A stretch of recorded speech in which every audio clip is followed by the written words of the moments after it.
Barcelona once spent 105 million euros on a player they slowly started treating like a mistake. Not because he lacked talent, but because his body kept betraying him. For years, Ousmane Dembélé became football's biggest unfinished story. A player too gifted to fail, too broken to succeed, and honestly, by 2022, most people had already given up on him. Barcelona fans booed him, Spanish media mocked him, and the club itself publicly showed him the door. Imagine that for a second. One of the biggest clubs in football standing in front of cameras and basically saying, "Find another team, we're done." That should have been the ending. Instead, it became the beginning of Dembélé's revenge. Because this story didn't begin in Barcelona, it began far away from Camp Nou, in Vernon, northern France, a quiet suburb where nobody expected football's future to emerge. Dembélé wasn't born famous, he wasn't treated like a superstar wonder kid from childhood. What he had was chaos, kind defenders' hate, raw speed, fearlessness, and two-footed ability that felt almost unfair. At Rennes, his rise happened violently fast, just one senior season, 12 goals, League One Young Player of the Year, and suddenly Europe noticed.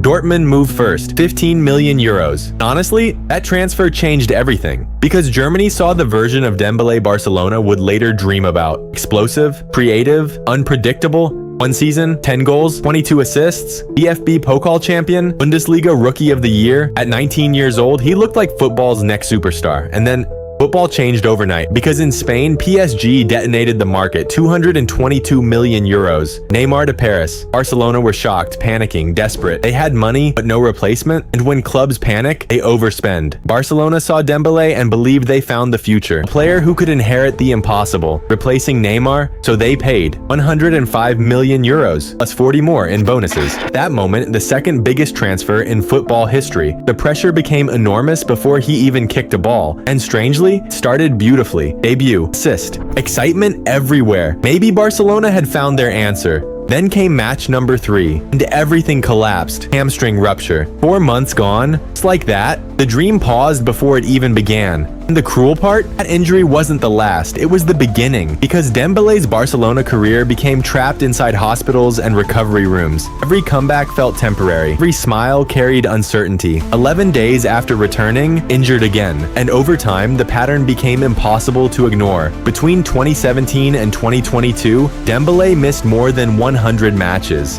That's not normal bad luck. That's a footballer watching his body restart and fail over and over again. And the psychological damage, that's what people rarely talk about. Because injuries don't only destroy muscles, they destroy confidence. They make players afraid. Afraid to sprint. Afraid to trust their own legs. Afraid the next step could take everything away again. And yet, they didn't see inside Barcelona's dressing room, one man still believed: Lionel Messi. While the noise outside grew louder, Messi watched Dembélé closely and said something important. On the pitch, they, the phenomenon, can become one of the best. That matters, because Messi saw what others were forgetting. The talent never disappeared, only the body did. But football is ruthless, and patience disappears quickly. Champions League semi-final against Liverpool. Barcelona needed magic. Instead, Dembélé lasted seconds, 25 seconds, another injury, another season gone, and then came something even worse. Another rupture, another surgery, same nightmare, same questions. By now, the narrative around him had become brutal. Spanish newspapers called him Barcelona's most expensive mistake. Fans lost faith, the club lost patience, and contract drama exploded. Dembélé's deal was ending. Negotiations collapsed, and then Barcelona publicly humiliated him. The message was clear: leave.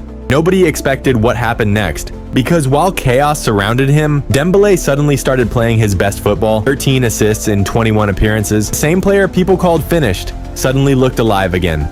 But the relationship was broken. And then PSG arrived. 50 million euros. Barcelona let him go. And honestly, most people thought Paris were taking a risk. They weren't buying certainty, they were buying possibility. The first season wasn't spectacular. 3 league goals. Moments of brilliance mixed with inconsistency. But PSG understood something Barcelona never fully mastered. Dembélé didn't need pressure. He needed protection. He needed management, patience. And most importantly, he needed to stop living like a machine. Because here's something fascinating. PSG started using Dembélé differently. Not every match, not endless minutes. They protected his body, saved him for the biggest nights. Some people called it economy mode, and honestly, they were right. Why destroy your superstar's knees against smaller league games? When the real war happens in Europe, and suddenly, everything changed. Confidence returned, freedom returned, And then came the explosion. 21 league goals. League One Player of the Year. But even that was only preparation, because 2024 to 25 became the season nobody saw coming. 33 goals, 15 assists, Champions League winner, treble champion. This wasn't just attacking brilliance anymore. His pressing became elite, his movement terrified defenders, his influence transformed PSG completely. Then came the final. Inter Milan, 5-0, and standing at the center of PSG's greatest night was the player Barcelona once gave up on. The same player they believed was finished. And football loves stories like that because revenge feels different when it arrives quietly. Champions League Player of the Season, League One Player of the Year, Best FIFA Men's Player, and finally, one nobody thought possible, Ballon d'Or. That moment matters because this wasn't simply a football award, it was survival. 2 surgeries, years of doubt, public humiliation, and somehow, the little kid from Vernon climbed all the way back to the top.